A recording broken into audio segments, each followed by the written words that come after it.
गोजोन आरो खौसेथिनि गेजेरजों थांनानै थानो हायो। बर' माहारिनि साफ्रोमबो सोद्रोमाखौनो बुहुमाव मोजां देहा आरो मोजां गोसो लानानै थांनानै थानो अराय सम बोर सारस्रिहरो। बुहुमाव जि ओनसोलावनो थाया मानो गासैबो बर' न'खरावनो अनलायनाया थायो। बिदा फंबाय, बिब' बिनानाव, न'खरनि गासैबो सोद्रोमाफोरनि गेजेराव मोजां मोनसे गोग्गो सोमोन्दोजों बर' न'खरफ्रा अराय सम गोजोन जालाङो। बिनि थाखाय बोर सारस्रिहरनो आङो इसोरनि खाथियाव, बोराइ बाथौनि खाथियाव आर'ज गाबग्रोबाय। मानगोनां रायजो राजा नोंथांमोन, मोनसे हारिया थांना थानांगौब्ला बे हारिया धोरोम सिबिनायाव जोबोद गोख्रों जानांगौ जायो। हारिनो गुबुन गुबुन बिथिंफोरखौ जेरैबायदि गोख्रों जानायखौ जोङो लुबैयो, बे हारिया डिसिप्लिनजों थांनांगौब्ला, जौगानांगौब्ला बे हारियाव धोरोम सिबिनायाबो गोख्रों जानांगौ। गोबां समाव धोरोम सिबिनाय जि हाबा खामानि, बेखौ जोङो एसे नेग्लेक्ट खालामो, बायो एबा बेखौ जोङो मोजाङै गोसो होनानै मावफुङा आरो बेखौ जोंनि नांगौ हाबाफारिफोरनि गेजेराव मोनसे होननानै गोबां समावनो जोङो साना। आंनि गुसेब मेलेमजों आरो गुसुं समनि मोनदांथिजों आं बेखौनो मोनबोदों, जाय हारियाव धोरोम सिबिनाया गोख्रों नङा, मोजां नङा, बे हारियाव गोबां गुलाय गुजाय बेले बेजेया नुजायो। सोलोंथाइया नंगौ मोनसे हारिखौ जौगानायाव गासैबो बिथिंनिफ्राय मदद खालामो। जोङो मोजां सोलोंथाइ लानो हायोब्ला, गुन गोनां सोलोंथाइ लानो हायोब्ला, जोङो गोजौ सोलोंथाइ लानो हायोब्ला सासे मानसिया जिउआव मोजाङैनो थांनानै थानो हायो। बिनि सर्स, थांना थानायनि राहा लामा, बिनि थामथि मेगन, मोजां गाज्रिखौ बिजिरनो, मुलुगनि मानसिफोरजों बयजोंबो गोरोबनानै थांनानै थानो, गासैखौबो बियो लेखा सोलोंनानै साखा फारा जायो, गोरों जायो। नाथाय बेयो मोनसे समाव जोबथाहैयो। जेब्ला सोलोंथाइया जोबथाहैयो, अब्ला सासे मानसिनो गियान होनो, सोरां होनो थाखाय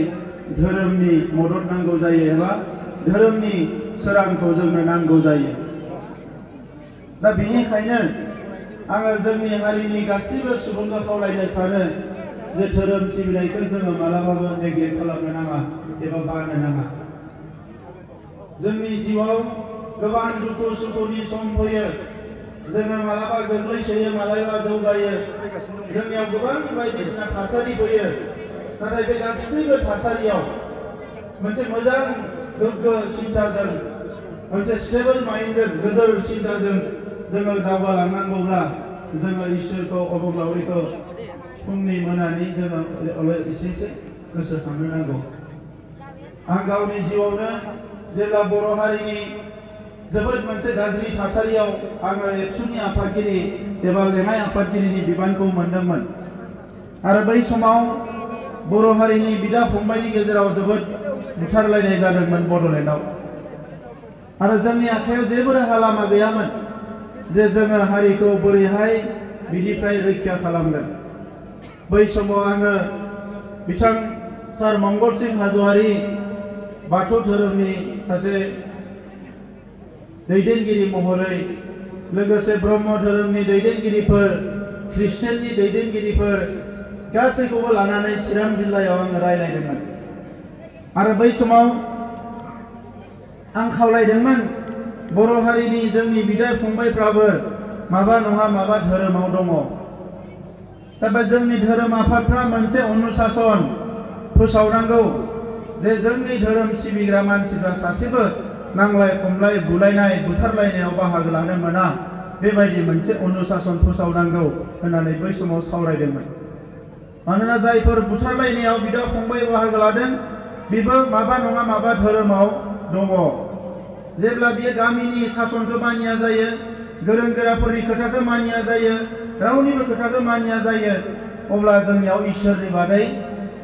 बेखौ बोखांनोबो लामा गैया। दा ओंखायनो मुलुगनि जारिमिनखौ फरायबा जोङो बेफोरखौनो नुयो। जेब्ला मोनसे प्रलय फैयो, मायबा मोनसे गिदिरथार क्लाइमेट डेन्जार मोनसे सिचुएशन फैयो, बारहुंखा फैयो, बांग्रिं मावनाय फैयो, गासैबो बेबायदि थासारिफ्राव मानसिफ्रा हाया हाया जायो अब्ला इसोरनिसो जोङो मा लायो? इसोरनि खाथियाव जोङो बोर बियो एबा इसोरनि खाथियाव जोङो साफियो। नंखायनो आर'जावबो बुंदों बांग्रिं मावनायाव बायदिसिना थासारियाव माने जोंखौ रैखा खालामनायनि खोथाखौ आर'जावबो बुंदों। दा बेनिखायनो मानगोनां रायजोफोर, दिनै बर' मानसिफ्रा धोरोमाव जोङो गावस्रा गावस्रि जादों। नाथाय दिनै बांसिनानो जोंनि नंगुबै धोरोम, जाय धोरोमा बयनिख्रुइ गिबिसिन बर' हारिनि बै धोरोमखौनो जोङो सिगाङाव लानानै जोङो दावगालांनांगोन। बेखौ एसे रिफर्म खालामनाय, आथिखालनि मुलुगाव गुबुन मानसिफ्राबो नायथावथाव खालामनाय, बयबो माने दिनै खाथियाव फैनानै जोंनि सिबिनायखौ एसे बजबनो हानाय, एसे मडार्नाइज खालामनानै मोनफा मोननै मोनसे फोसाबनानै जि महर होबाय जोंनि माखासे गेदेमाफ्रा, दिनै जोंनि बाथौ धोरोमाबो बयजोंबो बजबजानाय एबा बयजोंबो मान होजानाय मोनसे अबस्थायाव दङ। मोनसे समाव गासैबो धोरोमाव बेबायदिनो बुलि होनाय बायदिसिना थासारिफ्रा दङमोन। ओंखायनो जोंखौ प्रिमिटिभ ट्रेड होननानै बुङो, गोजाम हारि। नाथाय दिनैनि समाव बेखौ बयबो रिफर्म खालामबाय। आथिखालनि मानसिफ्रा बारा ब्रुटेलिटिखौ मोजां मोना। आं गावबो हिंसाखौ आङो मोजां मोना। आङो न'खराव जि न'खराव जोनोम जादोंमोन बेनो जानो हागौ गोबां हिंसा आंनि न'खरावबो जायोमोन, जेखौ डमेस्टिक भायलेन्स होननानै बुङो। आरो बै समनिफ्रायनो आङो हिंसाखौ जोबोद गियो, मानोना हिंसाया डिस्ट्राक्शन लाबोयो, धंस लाबोयो। ओंखायनो हिंसा खालामनो नाङा मानसिफ्रा। हिंसा खालामोबा न'खराव जेला बिसि फिसा बुलायलायो, वाइफ एन्ड हाजबेन्ड, अब्ला गथ'फ्रा राहा लामा गैया जायो। सानजा थांगोन ना खोला थांगोन, बिमाजों थांगोन ना बिफाजों थांगोन। न'खराव बिदा फंबाय नांलायलायोबा गासै न'खरावनो असान्ति जायो। दा ओंखायनो हिंसाया जि रोखोमनि हिंसायानो जाया मानो, बियो सासे मानसिनि जिउआव, मोनसे न'खराव एबा मोनसे समाजाव बियो जोबस्रांनायसो लाबोयो। बियो मालाबाबो जौगानाय लाबोनो हाया। आरो बेनिखायनो जोङो दिनै धोरोम सिबिनायनि गेजेरजोंनो जोंनि गोसोखौ गोथार खालामनांगोन। जोंनि गोसोआ जेब्ला गोथार जायो, दै बायदि गोजों जायो, अब्ला जों जायखि जाया खामानिखौनो मावनो हायो। जेब्ला जोंनि गोसोआ गुबुंले जायो, जोंनि मेलेमाव नाङै नाङै बाथ्राफोरखौ सोनानै लायो, अब्ला जोङो मोजां खामानिखौ मालाबाबो साननो हाया। दा ओंखायनो दिनै जोंहा लाइमोनफोरखौ लानानै साननांगौ जादों। आङो बिमा बिफा, जोंनि गार्जेनफोरखौ खावलायनो सानो, गोबां समाव जोङो अननानैनो जा एबा माबा मोनसे सानफ्लांनानैनो जा, जोंनि आसार खान्थि बायदिसिना धोरोम सिबिनायफ्राव जोङो उन्दैफोरखौ लाफानो नागिरा। आथिखालाव एसे सोलायफिनबाय, गेजेर ससेयाव गैसिनथारामोन। जोंनि बर' बिमा बिफाया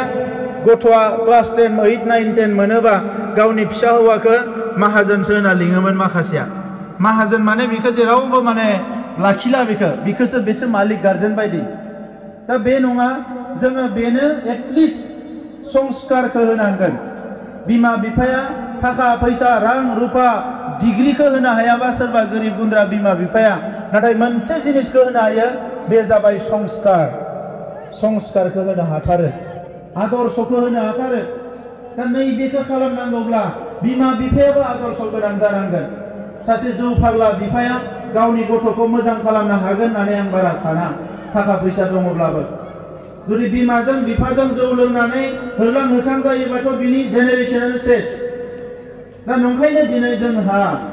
मानसिया बे मुलुगाव जोनोम लादों, मानो जोनोम लादों, बिनि थांखि, बिनि उद्देश्य, बेखौ साफ्रोमबो नायगिरनांगोन। गिदिर मानसियाल' नायगिरनांगौ, लेखा गोरोंआल' नायगिरनांगौ, बिदि नङा। मुलुगाव जोनोम जानाय साफ्रोमबो मानसियानो आं मानो मुलुगाव जोनोम जादों, आंखौ इसोरा अबंलावरिया मानो जोनोम होदों, आंनि बिबाना मा, बेखौ बयबो नागिरनांगौ। अब्लानिया बैखौ नागिरनो थांनायावनो जिउनि मिनिंखौ, जिउनि ओंथिखौ जोङो नागिरनानै मोनगोन। आरो बेखौ नागिरनानै मोनाब्ला बे धोरोम सिबिनायनि गेजेरजों, धोरोमनि माखासे बानबुंथायफोरनि गेजेरजों जोङो बे बाथ्राफोरखौ सोलोंलांनो हागोन। दा नंखायनो दिनैनि समाव बाथौ धोरोमखौ जोङो मुलुगनि दरबाराव गायसननो थाखाय जों साफ्रोमबो साखाफारा जानांगोन आरो बिनिखायनो मोननै एकट जालांबाय बाथौ धोरोमनि सायाव जेबो बेवहाय मख'नाय गैयामोन नाथाय 27 जानुवारियाव जेला जों एकट खालामबाय अब्ला जोङो मोनसे बाथौसालि होननानै एकटआवनो सोदों सिगांनि मानसिफ्रा गियोमोन बेखौ बुंनो धोरोमनि बाथ्रा बुंनो गियोमोन आं जेला एबसुनि आफादगिरि जाजेनो बे समाव आङो गोबां लिडारफोरजों सावरायदोंमोन जे धोरोम आफादफोरजोंबो रायलायनांगोन होननानै अब्ला जोंनि लिडारफ्रा बिराद गियोमोन धोरोम आफादजों रायलायोबा मोनसेजों रायलायोबा मोनसे गाज्रि मोनगोन मोनसेजों रायलायोबा मोनसे गाज्रि मोनगोन अब्ला आङो बुंदोंमोन जों गासैजोंबो रायलायगोन मानो गाज्रि मोनो बिदा फंबाय जि धोरोमावनो थाया मानो सोरबाया दिनै जोंखौ गाज्रि मोननानै गुबुन धोरोम लानो गाबोननो बे जोंनि धोरोमावनो फैफिनगोन गावनि नंगुबै धोरोम गावनि नंगुबै बिमा रावनिख्रुइ गिदिरसिन जेबो जानो हाया गावनि हारिमुनिख्रुइ गिदिरसिन जेबो जानो हाया गावनि राव थुनलाइनिख्रुइ गिदिरसिन जेबो जानो हाया गावखौ नेग्लेक्ट खालामनाया मोजां बाथ्रा नङा दिनै जोंहा मंगल सिंह हाज'वारि सारा मोनसेनि उनाव मोनसे बान्था मोनदों साहित्य एकाडेमि पद्मश्री इंलिश लिटारेचार लिरनानै नङा बर' थुनलाइ सोरजिनानैनो बाथौ धोरोम सोरजिनानैनो दिनै बाथौ धोरोम सिबिनानै बाथौ धोरोमनि खामानि मावनानै बर' समाजनि खामानि मावनानैनो बिथाङा पद्मश्री बान्था मोनदों बिथाङा आमेरिकान ससाइटिनि खामानि मावना मोनाखै अब्ला जों गावनिखौ मानो नेग्लेक्ट खालामनांगोन गावनिखौ मानो सिङाव साननांगोन जोङो मालाबाबो साननो नाङा दा ओंखायनो आङो बयखौबो रायजो राजाफोरखौ खावलायदों जोङो बे धोरोम आफादखौ गोख्रों खालामनांगोन आरो बे गावस्रा गावस्रिखौ जोङो लासैनो फोजोबनांगोन धोरोमाव गावस्रा गावस्रि जादों बेखौ जोङो लासैनो फोजोबनांगोन जोङो मोनसे खालामनांगोन बेखौ जों मोनसे खालामनो हाबासो जोंनि गासैबो थांखिफोरखौ मोनसेनि उनाव मोनसे जों जाफुंसार जाहोनो हागोन आरो जोंनि जिउनि थांखिया बेनो बड'फा उपेन्द्रनाथ ब्रह्मआ बुंलांदोंमोन बुहुमनि बर'खौ खौसे खालामनानै मोनसे गेदेमा हारि दानांगौ जोङो दिनै संख्रि बानलुनि नांलायनाय बिदा फंबायनि गेजेराव माने इग' लालायलायनानै आंसो गिदिर नोंसो गिदिर होनना सानलायलायनानै बे नांलाय खमलाय खालामनायावनो बेस्थ' जानानै थाबाय जोंहा जे माने अख्रांखौ दांहैनांगौमोन बड'फाया जे मोनसे बिबान होदोंमोन साफ्रोमबो बर' फिसाया जे गेरेमसा जानांगौमोन जोंनि फरायसालि जोंनि थानसालि गासैबो साबना हामना जानांगौमोन जोंनि साफ्रोमबो बर' सुबुङा बर' फिसाया दिनै लोंखा राखा आदर्शबान जानांगौमोन बै बिथिङाव खामानि मावनायाव जोंहा थालांबाय दा नंखायनो नै समाव रायजोफोर आङो दिनै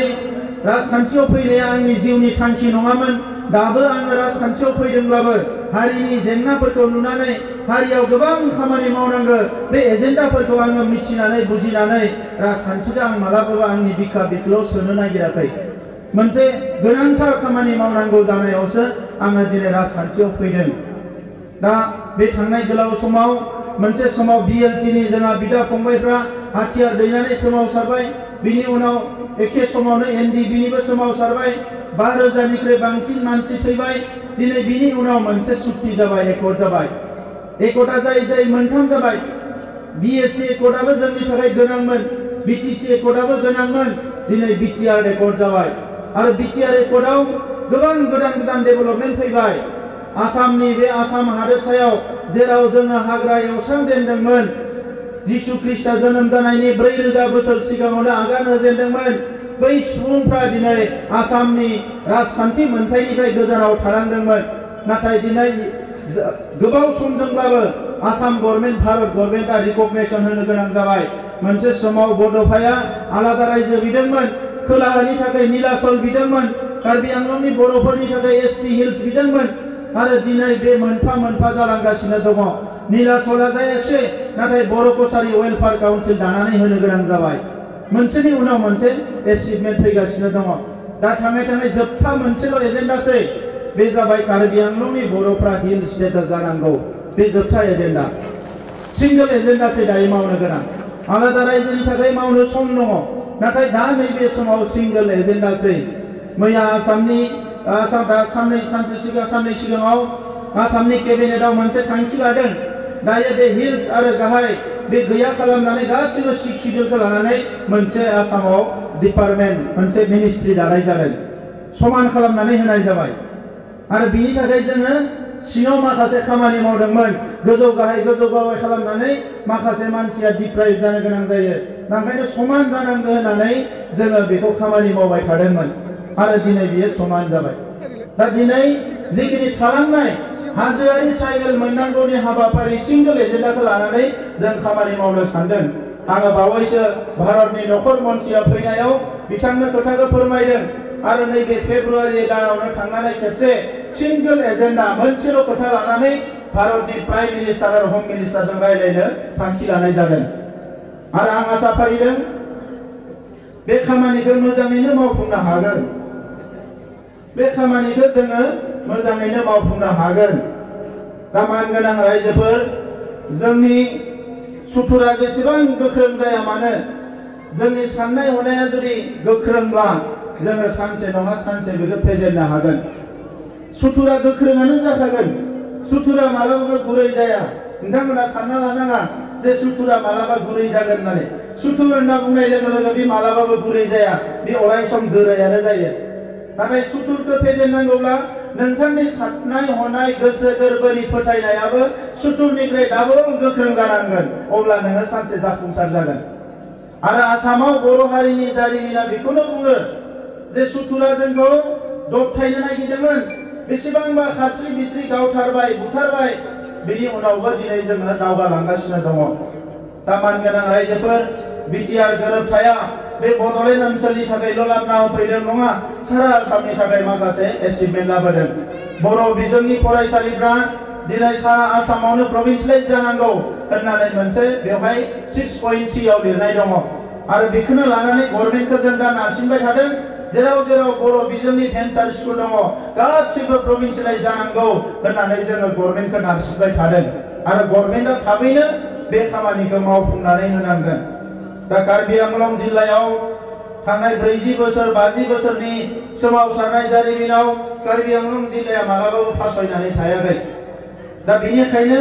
कार्बि आंलं आइ आफा रायजो राजाफ्रा मालाबाबो साननाङा जे कार्बि आंलंआ हारसिं सारा आसाम सारा भारतनि बर' फिसाफ्रा कार्बि आंलंनि रायजो राजाजों अरायसम दंफायो आरो बे जेंनाखौ सुस्रांनो थाखाय अरायसम हाबा मावलांबाय थागोन बेखौ जाहाथे रावबो गोनो गोथो साना बिटिआर गोरोबथा जानायनि उनाव एनडिपिनि सेंग्राफोरखौ जेलनिफ्राय बरननांगोन केस बोखारनांगोन रिहेबिलिटेसन होनांगोन बे हाबाफारिफ्रा सोलिगासिनो दङ दा नैबे समाव जोङो बेखौनो हास्थायदों जे दुलाराय बर' फरायसा आफादा मोनसे गिलिर बिबान दङ हारिखौ लानानै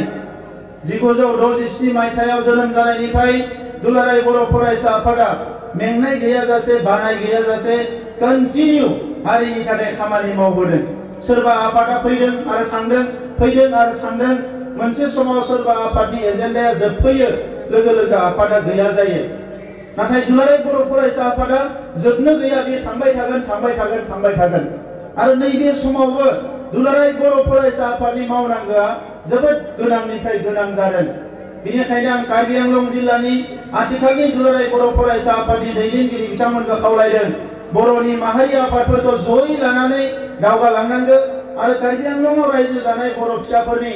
मोजांनि थाखाय जौगानांगौनि थाखाय रैखाथिनि थाखाय सोरगिदिं गासैबो जोंनि जि जेंनाफोर बेखौ बोस्रांनांगौनि थाखाय जिल्ला एबसुआ गोख्रों मोनसे हाबाफारि लानांगौ आरो आइ आफा रायजो राजाखौ लानानै खामानि मावनांगौ नैबे समाव मिरु एबसुनि आफादगिरि दिपेन बर' बिथाङा जोंनि स्कुल प्रभिन्सियेलाइज जानांगौ गासैबो जेंनाफ्रा जोबनांगौ बिनि थाखाय सरकारजों जोबोद खनले नारसिननानै रायलायगासिनो दङ आरो जोंबो सरकार हिसाबै बिथांखौ फुल्लि मदद होगासिनो दङ दा बेनिखायनो नैबे समाव जोङो सरकार हिसाबै सरकार होननानै थानो आङो सरकाराव फैयाखै हारिनिनो सासे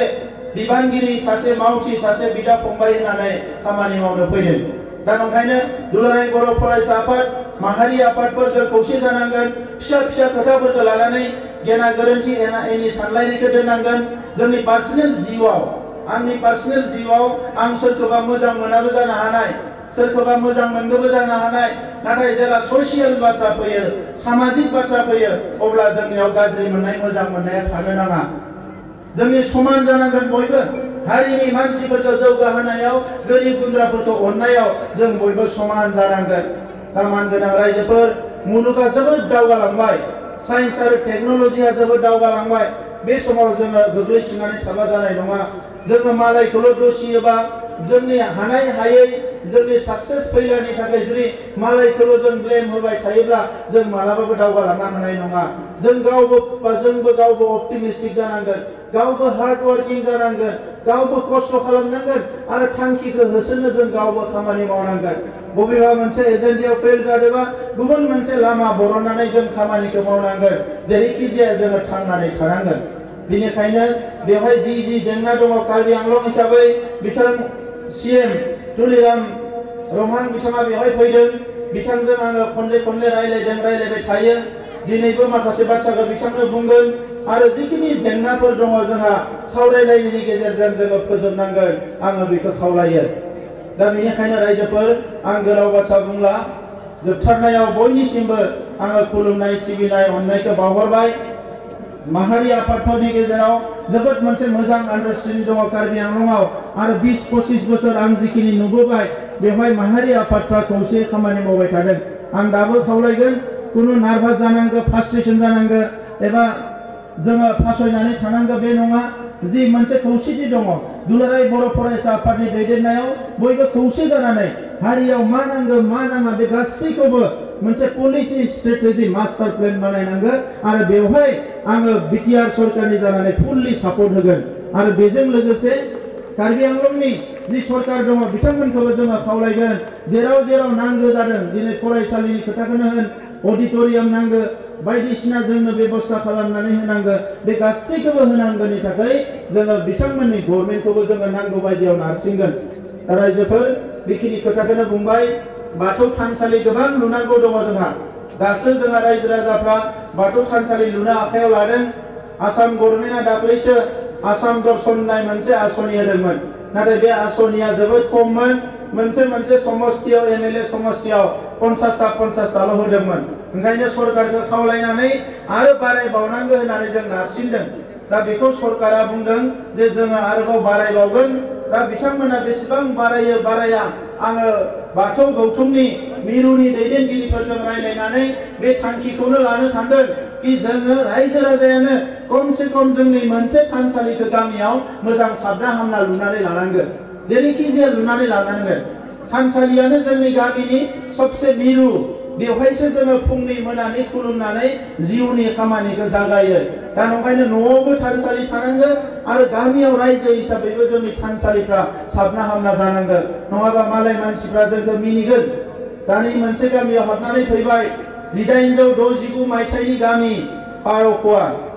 बे गामियाव गामिखौ नायोबाथाय नुयो जे बारा गोबावनि गामि नङा होननानै मानोना बिनि जि इनफ्रास्ट्राक्चार बेवहाय जेबोआनो गैया दा बेफोरखौ जोङो गोख्रों खालामनांगौबा जोंनि रायजो राजाफ्रा सिमां नुनांगोन सिमां नुयोबासो जोङो खामानिफोरखौ मावनो हागोन बर' हारिखौ साबना हामना मुलुगाव गेरेमसा हारि जानायनि सिमांखौ साफ्रोमबो बर' फिसाया नुनांगोन हौवासा हिनजावसा होननाय खोथा नङा गासैबो बेखौ नुनांगोन अब्लासो जोङो जौगालांनो हागोन दा बेखौनो बुंनानै बयनिसिमबो गोसो गोरबोनि साबायखरखौ बावनानै अननाय सिबिनायखौ बावनानै बाथौ गौथुमनो आंनो बेखिनि खाबुखौ होनायनि थाखाय आङो साबायखर बावनानै आंनि बुंनायखौ फोजोबनो नागिरबाय आरो बाथौ गौथुमा अरायसर जाफुंसार जाथों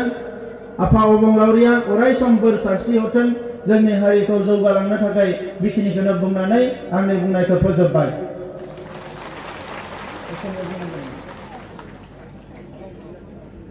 মই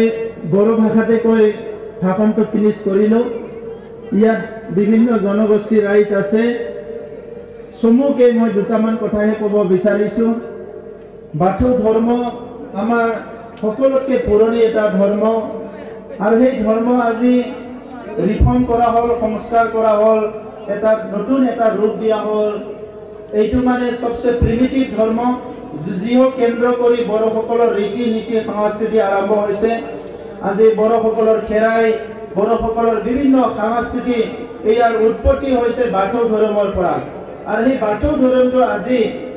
বাথৌ গৌথুম নামৰ সংগঠনে উদ্যোগ লৈ পেলাই বিশ্ব দৰবাৰত প্ৰতিষ্ঠা কৰাৰ কাৰণে কাম কৰি আছে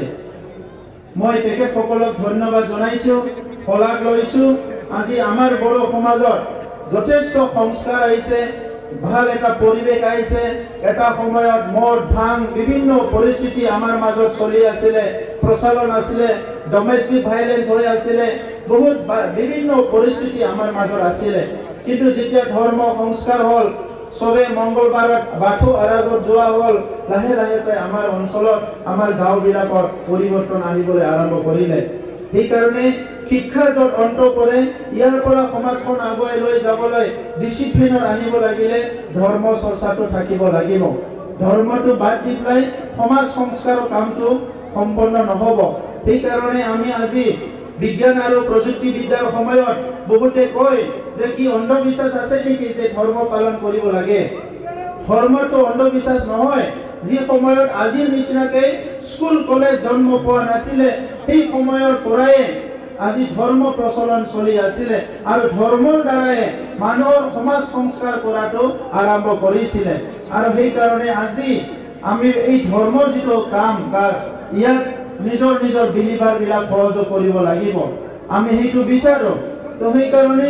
এনেকুৱা এটা পৰিৱেশ আমি পাবলৈ সক্ষম হৈছো এই পৰিৱেশত আমি সকলো জাতি জনগোষ্ঠী একত্ৰিত হৈ এটা জনগোষ্ঠী আনটো জনগোষ্ঠীৰ ধৰ্মটো আমি সন্মান দিব লাগিব এটা জনগোষ্ঠী আনটো জনগোষ্ঠীৰ ধৰ্মৰ প্ৰতি এটা শ্ৰদ্ধা কৰিব লাগিব আৰু তেতিয়াহে আমাৰ সকলো ধৰ্মবিলাক ভালদৰে চলিব সেইকাৰণে শ্ৰদ্ধা ৰাইজ মই বিশেষ ক'ব বিচৰা নাই আজি কাৰ্বি আংলং জিলাৰ বড়োসকলে নিজৰ বাথৌ ধৰ্মক লৈ পেলাই সুন্দৰকে এটা জীৱন যাপন কৰি আছে ইয়াত আপোনালোকে সহযোগ কৰিছে সকলো সমৰ্থন কৰিছে আৰু এনেকৈ আমাৰ যিটো জাতীয় জীৱনৰ সৌন্দৰ্য আৰু ঐক্যতা বাঢ়ি যাব আৰু সেইটো আমি সদায় ৰাখিব লাগিব ৰাজনীতিটো আজি এটা আছে কালি এটা আহিব কিন্তু সমাজটো সদায় এটা ভাল এটা সুস্থ এটা সমাজ গঢ়িবৰ কাৰণে ধৰ্ম প্ৰচলন ধৰ্মৰ আলোচনাবিলাক আনিব লাগিব তেতিয়াহে আমাৰ মাজত সংস্কাৰ আহিব নৱ প্ৰজন্মক আমাৰ এন্টি সোশিয়াল কিছুমান কাম কাজৰ পৰা যিবিলাক সমাজ বিৰোধী কিছুমান আজি পৰিৱেশ আছে ইয়াৰ পৰা দূৰ কৰিব লাগিলে আমাৰ ধৰ্ম প্ৰচলনটো কন্টিনিউ হ'ব লাগিব সদুশেষত কাৰ্বি আংলংবাসী আমাৰ সকলো জাতি জনগোষ্ঠীলৈ মই শ্ৰদ্ধা আৰু সন্মান জনাই মোৰ বক্তব্য সামৰিছো ধন্যবাদ